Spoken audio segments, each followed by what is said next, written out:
Ambassador Kalen Voss adjusted the collar of his formal tunic, the fabric stiff and unfamiliar against his skin. The neutral station's observation dome stretched before him, a breathtaking vista of swirling nebulae and distant stars, but his focus remained on the gathering below. Diplomats from a dozen species milled about. There forms a kaleidoscope of chitin, crystal, and shimmering energy fields. The air hummed with translated conversations, a cacophony of clicks, whistles, and harmonic tones. This was the Convergence, a last-ditch effort to prevent war between the Solari Federation and the Lumine, towering beings of pure light and consciousness who viewed organic life as chaotic and impure. Kalen's own people, the Terran Union, had been invited as mediators, though their role felt more like that of sacrificial lambs.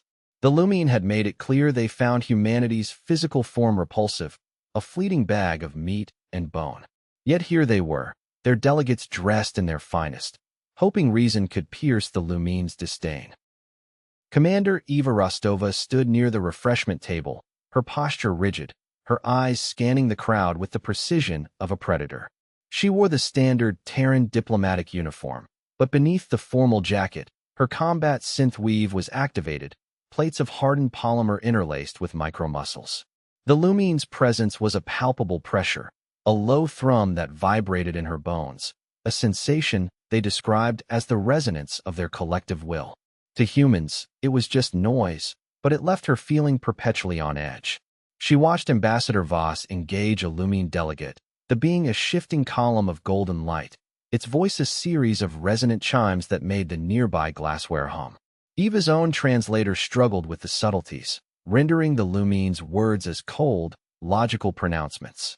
Your species' insistence on corporeal existence is a statistical anomaly, the Lumine had told her earlier. Your pain thresholds are a liability, a flaw in your design. Eva had simply nodded, her jaw clenched, the insult a familiar sting. The summit hall fell silent as the Lumine delegation moved to the center of the room. Their forms coalesced into a single, blinding pillar of light, casting long, sharp shadows across the polished floor. The air grew thick, heavy with an ozone-like scent, and the temperature dropped several degrees.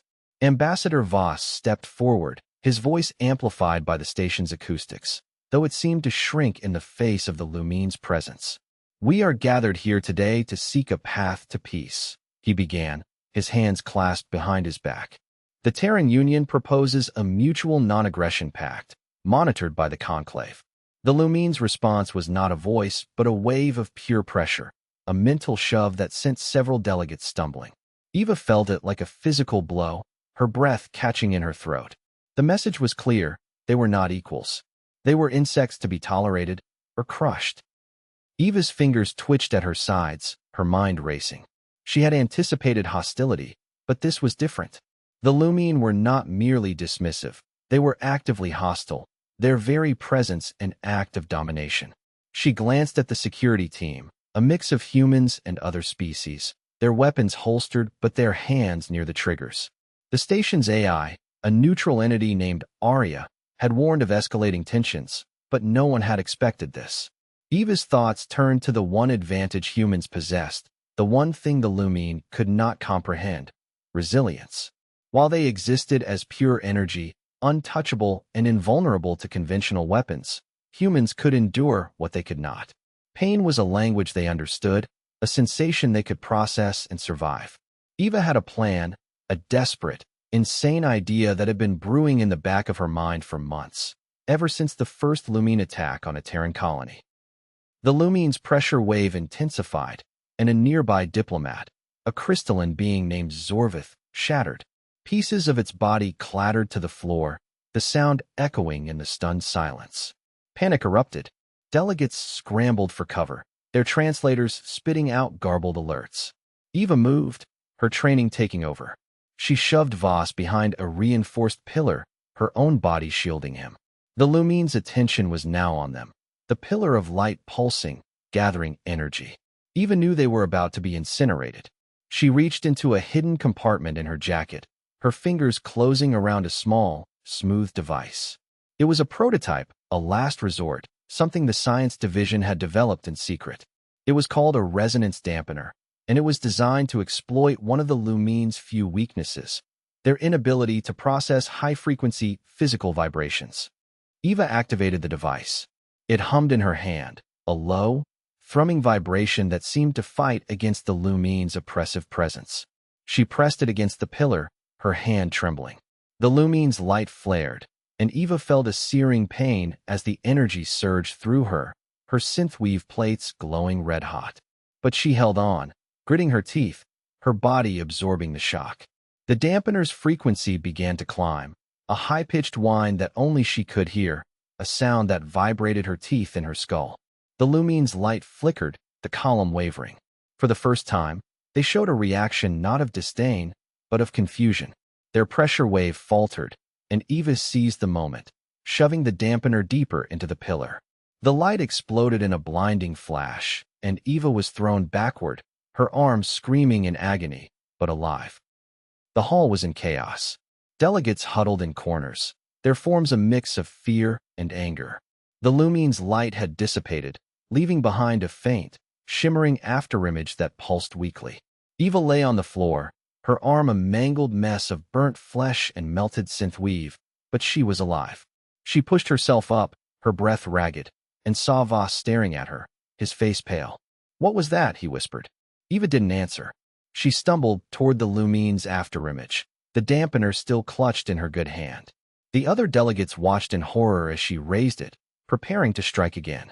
The Lumine's presence was diminished, but not gone. They were regrouping, their energy coalescing once more. Voss grabbed her shoulder, his grip tight. "Eva, stop. This isn't the way." Eva shook him off, her eyes locked on the Lumine. "They don't understand peace, Ambassador," she said, her voice raw. "They only understand pain. They need to learn what it feels like to be vulnerable." The Lumine's light pulsed again, stronger this time, and Eva felt the familiar pressure wave, but it was weaker, disjointed. The dampener was working, but it wasn't enough. She needed to get closer, to make the vibration direct. She took a step forward, then another, each movement sending fresh waves of agony through her arm. The other delegates backed away, their translators unable to process the scene. This was not diplomacy. This was war. The Lumine's light surged, and Eva braced herself for the impact. But it never came. Instead, the light collapsed inward, shrinking into a small, trembling orb. The pressure wave vanished, replaced by a sensation Eva had never felt from the Lumine before: fear. They were retreating, their energy form flickering, unstable. Eva raised the dampener one last time, her finger on the activation switch. She could finish them, end the threat forever. But as she looked at the trembling orb, she saw something else. Not fear, but curiosity. The Lumine were studying her, studying the dampener, trying to comprehend how a physical creature could withstand what had nearly destroyed them. Eva lowered her hand, the fight draining out of her. The war wasn't over, but the battle had been won. The silence that followed was heavy, thick with unspoken questions. Eva stood alone in the center of the hall, the dampener in her hand, her arm a ruin of burnt flesh and melted metal. The Lumine's orb hovered before her, its light dim, its presence diminished. Voss approached slowly, his face a mask of shock and awe. You did it," he said, his voice barely a whisper. Eva didn't answer. She looked at the Lumine, then at the other delegates, their faces a mixture of terror and respect. The Lumine had come to the convergence expecting to dominate, to remind the organic races of their inferiority. Instead, they had met a species that could endure what they could not, that could turn their own power against them. Eva knew this was just the beginning. The galaxy had changed. Humans were no longer just insects.